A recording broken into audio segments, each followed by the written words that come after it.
Good morning students. मैं doctor Chandan Kumar GS paramedical college Hajipur से online class के प्रोग्राम में पुनः आपका स्वागत है। आज हम लोग देखेंगे रेस्पिरेटरी सिस्टम। एक बहुत इंपॉर्टेंट चैप्टर है फिजियोलॉजी का। ठीक है, फिजियोलॉजी का हमारा लाइफ का भी बहुत इंपॉर्टेंट एक सिस्टम है रेस्पिरेटरी सिस्टम। इसको हम लोग हिंदी में बोलते हैं श्वसन तंत्र। ठीक है, जैसे लंग्स है, ट्रैकिया है, नोज से लेके ब्रोंकियल टर्मिनल तक गैसेज कहाँ पे एक्सचेंज होता है। गैसेज एक्सचेंज करने का मतलब हुआ ऑक्सीजन लेते हैं, कार्बन डाइऑक्साइड जो है निकालते हैं हम लोग। तो आखिर ये एक्सचेंज कहाँ पे होता है, ये सारा चीज़ एक बार में कितना इनहेल करते हैं और एक्सहेल कितना करते हैं हम लोग गैसेज, वो सारा चीज़ हम लोग देखेंगे आगे। तो स्टार्ट करते हैं हम लोग रेस्पिरेटरी सिस्टम। चलिए देखते हैं। The respiratory system function to supply oxygen from atmosphere। ध्यान से देखिएगा, यहाँ पे ऑक्सीजन फ्रॉम एटमॉस्फेयर, वातावरण से ऑक्सीजन को लेने का काम करता है। To the body, oxygen from atmosphere to the body. जो ऑक्सीजन है ये हमारे एटमॉस्फेयर से लेके और बॉडी को देने का काम करता है। And transport carbon dioxide produced by the body cell. और फिर जो लंग्स में जो गैसेज का एक्सचेंज हो जाता है तो कार्बन डाइऑक्साइड में बदल जाता है, वो क्या करता है टू द एटमॉस्फेयर, फिर वातावरण में वो देने का काम करता है।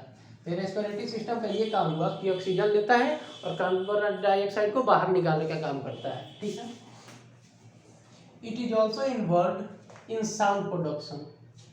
जो साउंड का प्रोडक्शन होता है हमारे बॉडी में, जैसे हम लोग बोलते हैं, उसमें भी ये इन्वॉल्व रहता है रेस्पिरेटरी सिस्टम।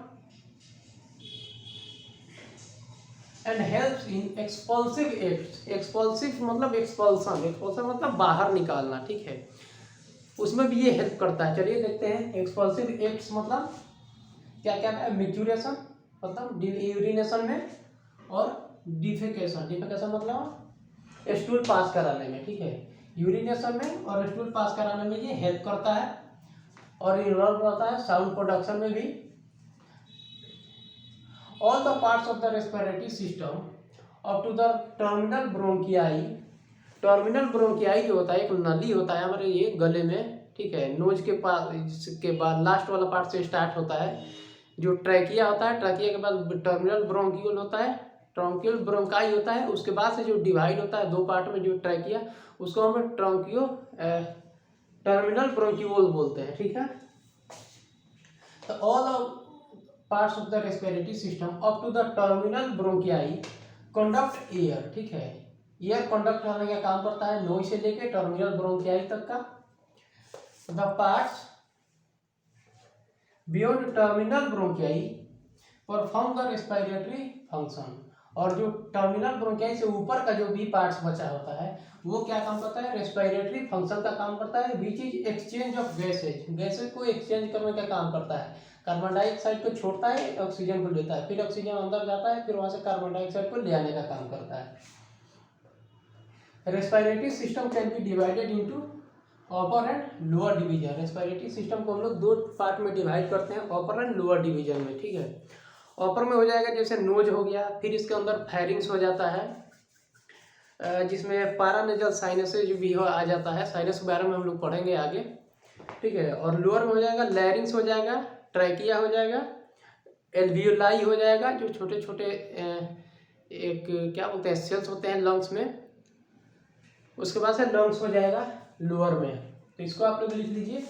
इसको दो पार्ट में हम लोग डिवाइड करके देखते हैं।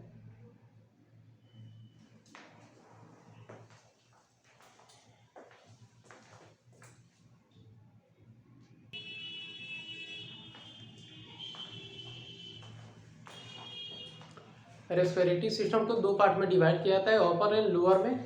इसको आप लोग लिख लीजिए, याद रहेगा अच्छे से। अपर डिवीजन में क्या आता है, नोज है, उसके बाद से जो पार्ट स्टार्ट होता है फेरिंग्स होता है, फिर पैरानेजल साइनसेज एंड ऑडिटरी ट्यूब जो कान तक जाता है वहां से। ठीक है, दूसरा आता है लोअर डिवीजन। लोअर डिवीजन में क्या जाएगा, लैरिंग्स हो जाएगा। लैरिंग्स एक तो रेस्पिरेशन में भी हेल्प करता है और इससे आवाज इसी के थ्रू आता है। ठीक है, नेक में ट्रैकिया हो गया, ट्रैकिया जो नली जो लंग्स के नीचे से हमारे गले में एक नली होता है, ट्रैकिया जो दो पार्ट में बाइफर्केट करता है, दो पार्ट में डिवाइड करता है नीचे जाके, जो दोनों लंग्स में मिलता है। ब्रोंकियल ट्री है, इसको भी आगे हम लोग पढ़ेंगे। एल्वियोलाई होता है जो गैसों के एक्सचेंज करने का काम करता है, और फिर आता है लंग्स आता है। तो इसको आप लोग लिख लीजिए, एक एक करके हम लोग लिखते हैं। नोज से स्टार्ट करते हैं कि नोज क्या होता है, उसका काम क्या होता है, इसको लिख लीजिए आप लोग।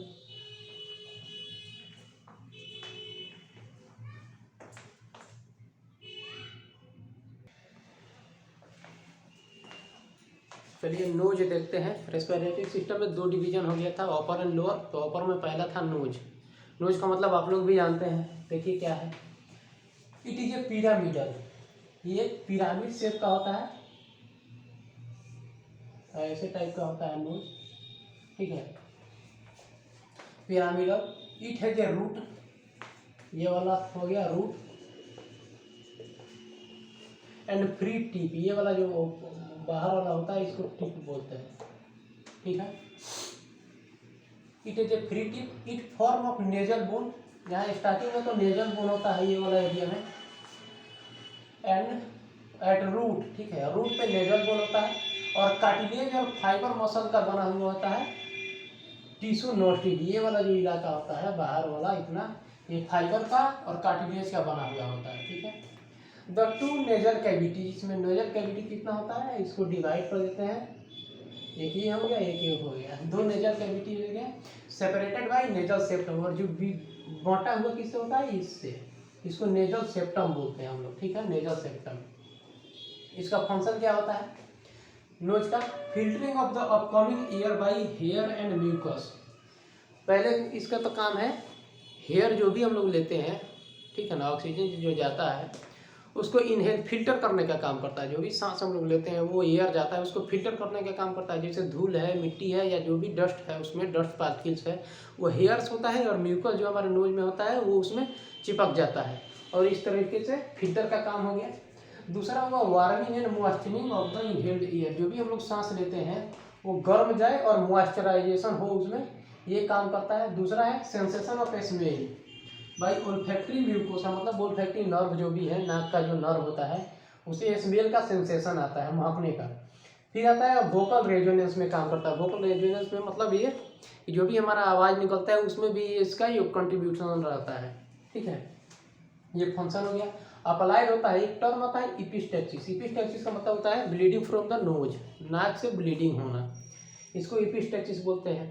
क्योंकि यहाँ पे एक एनास्टोमोसिस होता है। एनास्टोमोसिस का मतलब हो गया बहुत सारे आर्टरी वगैरह का जंक्शन हो गया, ठीक है। जो भी फेशियल आर्टरी का जो ब्रांचेज है और सेफेनोपैलेटाइन आर्टरी है, ये दोनों का जंक्शन होता है नोज में, ठीक है, इसलिए वहाँ पे ज़्यादा चांसेस होता है ब्लीडिंग का। तो epistaxis is the most common site है।